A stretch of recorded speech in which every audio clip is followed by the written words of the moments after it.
away, man.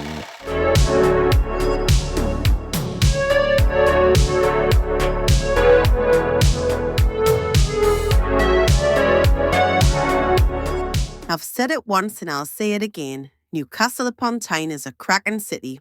It's got a rich history including medieval city walls, a castle keep and beautiful Victorian architecture. But in this video, we'll be exploring some more modern city history in just some of Newcastle city centre's ghost signs. We'll hear stories of old businesses including cinemas, breweries, undertakers and newsagents. So sit back and enjoy 10 more ghost signs of Newcastle upon Tyne.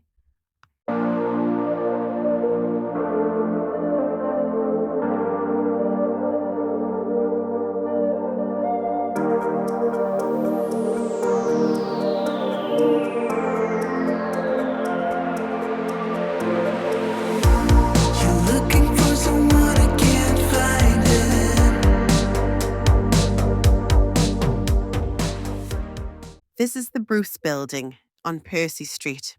It was formerly the offices for Newcastle breweries and was built between 1896 to 1900. The building is named after John Bruce, who founded the Percy Street Academy, which once stood on this site and was Newcastle's first college, founded in 1806, and counted Robert Stevenson as a former pupil. The building hasn't operated as brewers' offices since the 1950s, when it was purchased by King's College Durham University, then to become Newcastle University, in 1963. Its current use is private apartments, but inside it retains many of the original features. Walk round the back of the building and you'll find the entrance to the Howen buildings, formerly part of the Newcastle Brewery Works.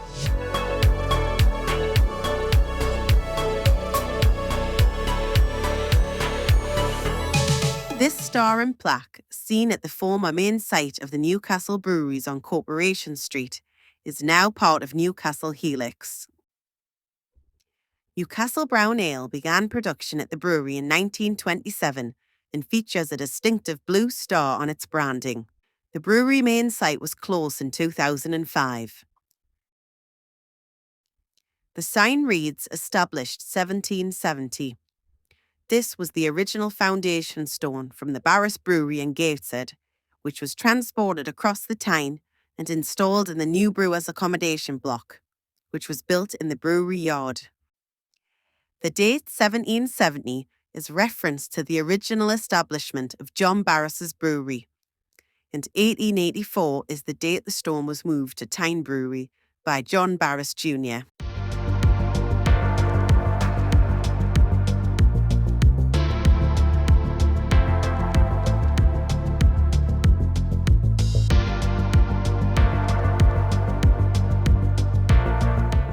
The Quayside Fish Market.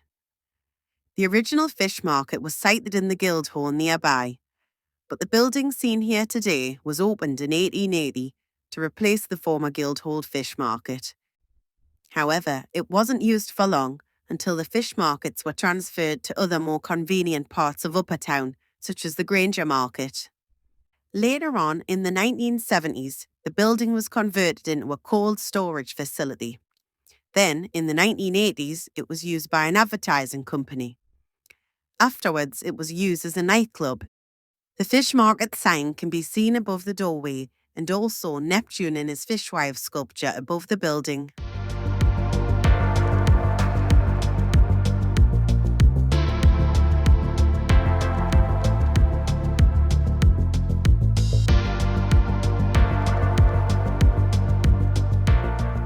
We're at 11 Percy Street now, formerly the business premises of William Rogers. This sign was for William Rogers, who was a funeral director operating from this site in the 1910s to 1936 when he moved to Shieldfield, so the sign predates this. The services he offered were making of the coffin, French polishing of coffins, and all funeral arrangements.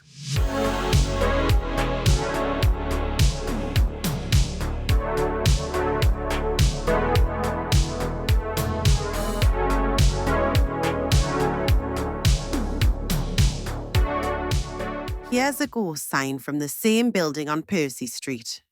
In 1908, Howen Company were the biggest firm of funeral carriage proprietors in the northeast of England, with upwards of 20 hearses to select from, including busettes and broughams of the latest designs. Their head offices were on Percy Street and had been established for 50 years in 1908.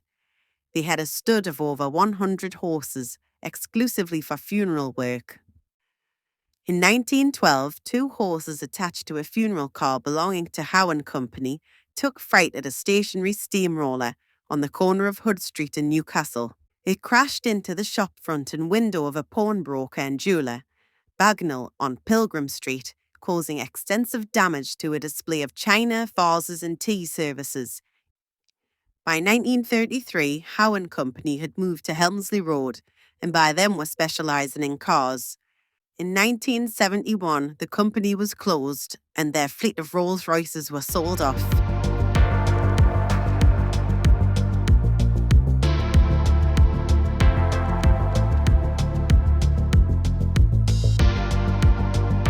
We're high up on the hill of Westgate Road now, near the junction with Elsick Road.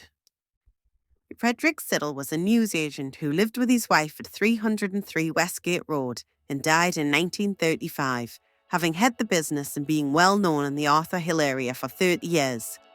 As can be seen from the sign above the doorway, they sold confectionery, tobacco and stationery.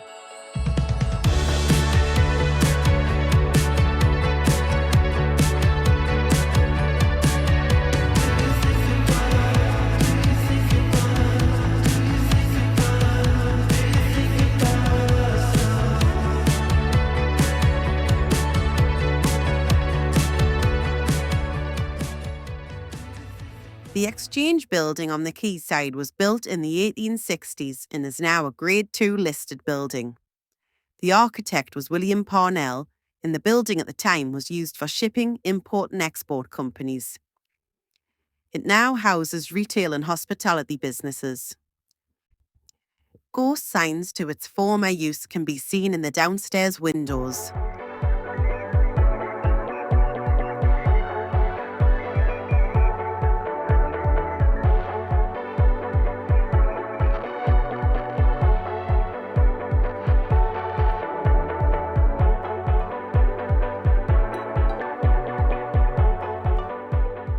We're on the corner of Collingwood Street in Puddingchair now. Formerly the site of the Wellington Hotel, the hotel was demolished in the late 1800s, and the ground floor was converted into a Barclays Bank. The whole of the bank was spectacular, with marble walls, mahogany panels, and beautifully decorated plaster ceilings by the architects Cackett, Burns and Dick. The bank traded until the 1990s, before standing empty. It was then converted to the Revolution Vodka Bar.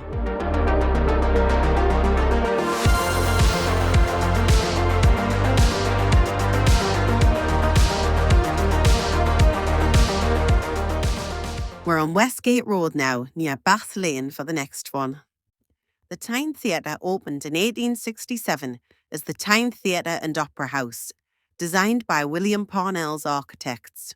In 1919, it became a cinema, the Stall Picture House, the ghost sign of which can still be seen on the building side. It's now badly worn, but you can also see the Stall Picture House ghost sign in the first floor middle window. The cinema closed in March 1974 for 3 years, reopening as a theatre in July 1977. The name Stall comes from Sir Oswald Stall, who leased the theatre and converted it into a cinema. There were already 6 cinemas in Newcastle by this point, but the Stall Theatre was the first to show talkies, films with people talking in. The first film shown here was Tarzan of the Apes. The original 1867 stage machinery was found in 1974 when it closed, concealed behind the cinema screen. The building is now owned and preserved by the Tyne Theatre and Opera House Preservation Trust.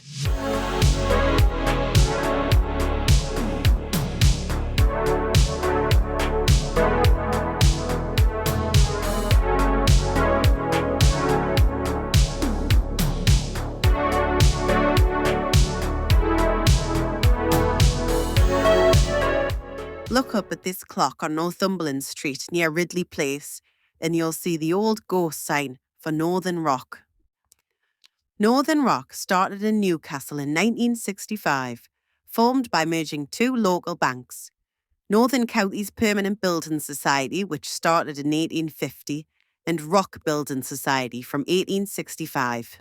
It became a well-known bank in the North East, offering mortgages and savings, and turned into a public company in 1997. The bank borrowed heavily to grow, but when the financial crisis hit in 2007, it couldn't keep going, and people rushed to take their money out. The government took over in 2008, and eventually the bank was sold off, ending a major part of Newcastle's financial history and leaving a mark on the local economy.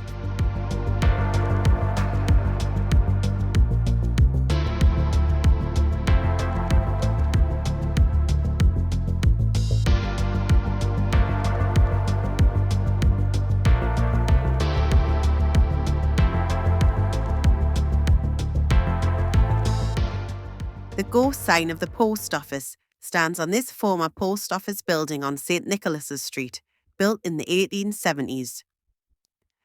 It closed in the 1990s and is now used by the Royal Institute of British Architects.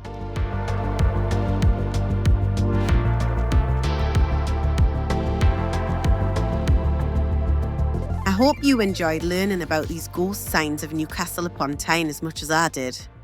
Thanks for watching. And please drop us a comment if you've got any other North East history you'd like me to cover.